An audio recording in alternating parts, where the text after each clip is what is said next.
সময় পালে বিচাৰি অনাটো হ'ল দায়িত্ব আৰু সময় উলিয়াই বিচাৰি অনাটো হ'ল ভালপোৱা। শূন্য পকেট দেখিও বেকাৰ ল'ৰাটোৰ কাষত যিজনী ছোৱালী থাকে, সাফল্যৰ পাছতো সেইজনী ছোৱালী স্থিৰ হোৱাৰ যোগ্যতা ৰাখে। জীৱনৰ প্ৰথম কাপোৰ সাজ অন্যৰ হাতেৰে পিন্ধিব লগা হয় আৰু শেষৰ কাপোৰ সাজো পিন্ধিব লগা হয় অন্যৰ হাতেৰেই। তথাপিও মানুহৰ অহংকাৰ নকমে।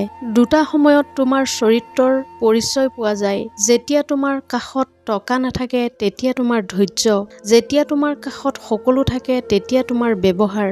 ঘৰত যিমানেই মানুহ নাথাকক কিয়, মা নাথাকিলে ঘৰখন কিবা খালী যেন লাগে। জোৰ কৰি সম্পৰ্ক ধৰি ৰখাৰ কোনো প্ৰয়োজন নাই। যিয়েই থাকিব বিচাৰে সি এনেও থাকিব আৰু যিয়েই যাব বিচাৰে সি যাবই। সকলো ল'ৰাই শৰীৰ নিবিচাৰে। কোনোৱে অলপ ভালপোৱা পালেই নিজৰ সকলো বিলাই দিব পাৰে।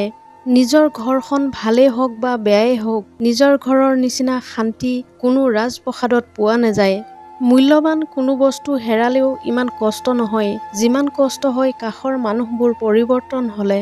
এটা সম্পৰ্ক মাথো গঢ়ি তুলিলেই নহয়, সেইটোৰ মৰ্যাদাও দিবলৈ শিকিব লগা হয়।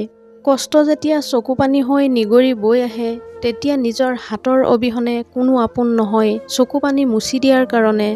অহংকাৰ সেইসকলেই কৰে যিয়ে হঠাৎ এনেকুৱা কিছুমান পাই যায় যি পোৱাৰ যোগ্যতা সিহঁতৰ আগতে নাছিল। কাকো দুৰ্বল বুলি নাভাবিবা, মনত ৰাখিবা ৫ টকাৰ কলম কিন্তু ৫ কোটি টকাৰ চেক লিখাৰো কামত লাগে। ভাল লগা হাজাৰ মানুহ থাকিব পাৰে কিন্তু ভালপোৱা মানুহটো এজনেই।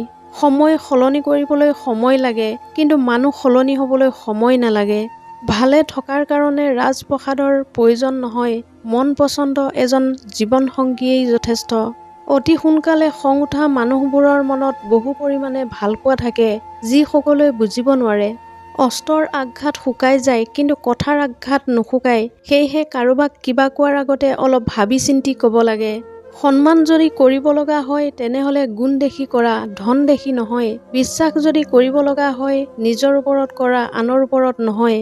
চাকৰিটো হৈ গ'লে দেউতাক আৰু কাম কৰিব নিদিওঁ, এই ধৰণৰ সপোন বুকুত লৈ জীয়াই আছে হাজাৰ হাজাৰ মধ্যবিত্ত পৰিয়ালৰ সন্তান।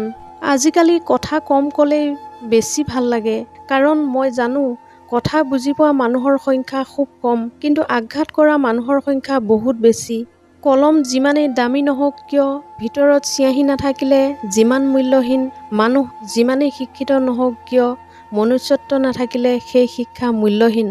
মানুহে যেতিয়া মিছা সপোন আৰু আৱেগৰ মাজত থাকে তেতিয়া এনেকুৱা লাগে যেন জীৱনটো বহুত সহজ, আৰু যেতিয়া বাস্তৱৰ সন্মুখত থিয় হয় তেতিয়া বুজা যায় জীৱনটো কিমান কঠিন। এনেধৰণৰ মটিভেশ্যনেল ভিডিঅ' পাই থাকিবলৈ মোৰ চেনেলটো ছাবস্ক্ৰাইব কৰিবলৈ নাপাহৰিব। অন্য এটা ভিডিঅ'ৰ সৈতে লগ পোৱাৰ প্ৰতিশ্ৰুতিৰে আজিৰ এই খণ্ডটোৰ পৰা বিদায় লৈছোঁ। ধন্যবাদ।